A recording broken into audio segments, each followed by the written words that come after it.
First up in September is costume drama par excellence, The Duchess, which has been receiving a lot of press over the last few weeks. It tells a story of Georgiana, the Duchess of Devonshire, and her loveless marriage to the Duke of Devonshire. And it's based on a novel from some years ago by Amanda Foreman. Much has been made of the parallel between Georgiana's life and that of Lady Diana Spencer, but beyond the fact that they married older men and had loveless marriages, is really about where the comparison ends. Other than, I believe, Georgiana was Diana's great-great-great-great aunt. Anyway, the film stars Keira Knightley as the Duchess and Ralph Fiennes as the Duke. And I'd have to confess that up until about a year ago, I really didn't rate Keira Knightley very highly. Then I realised I hadn't actually seen any of her films. My only knowledge of her was what you saw on television. She was in Atonement, she was very good in that. Edge of Love, she was very good in that. And this, she's brilliant in it. But however brilliant she is in it, she's still upstaged by Ralph Fiennes, who takes that kind of wet fish, kind of unemotional character that he plays so well to new levels, and I'll say no more than that, but he's great in it. It's a costume drama, a really meaty costume drama with lots of, you know, heavy issues about fame and public adoration, private misery, and it's very much worth a look.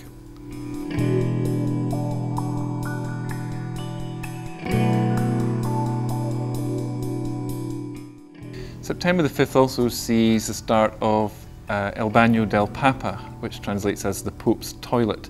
It's a Uruguayan film about a man and his harebrained scheme to make some money around the visit of the Pope by building a state-of-the-art outside toilet that people who come to visit the Pope will use. Needless to say, it doesn't all go according to plan, and the film is full of wit and warmth, and it also has quite a lot to say about about poverty and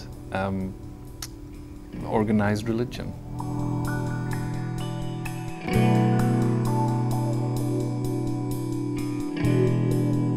Also opening on September the 5th is The Banishment, which is the latest film from Andrijs Vagantsev, who made The Return a few years back, which some of you may remember. This film tells a story of a morally ambiguous character who takes his wife and family to live in a big house in the country. He's on the run from something, but we're not entirely sure what. While it may not, the family may not appear to be that cohesive, an admission by the wife sends things spiraling out of control, which totally belies the beautiful pastoral setting in which the film is set.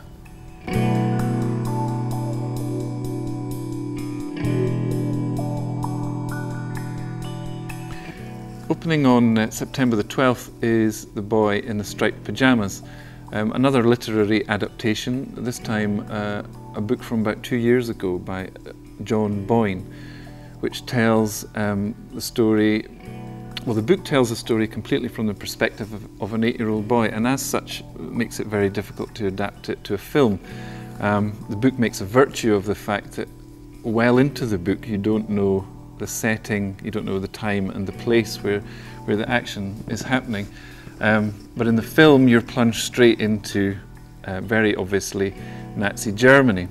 So a tricky adaptation then to take a book that made a virtue of you not knowing where it was set and make a film where you immediately know where it's set. And the danger would always be that the film lost some of the power of the book, but actually it doesn't lose any of the power of the book, and it's a very commendable adaptation of a very difficult story, which is about a young boy whose father is posted to be the commandant at Auschwitz, and the boy is innocent of what exactly is going on behind the fence where he meets The Boy in the Striped Pajamas.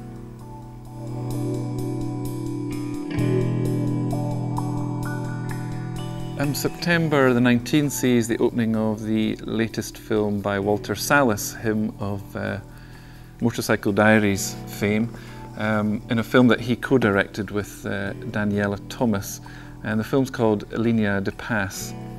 It was in the Cannes competition this year, actually, and was kind of the favourite for a while, but ended up not winning. But the actress won the acting prize at Cannes. It tells a story of a mother and her 4 sons kind of dysfunctionally living in Sao Paulo, and primarily about the 4 sons' attempts and different attempts to get on in life.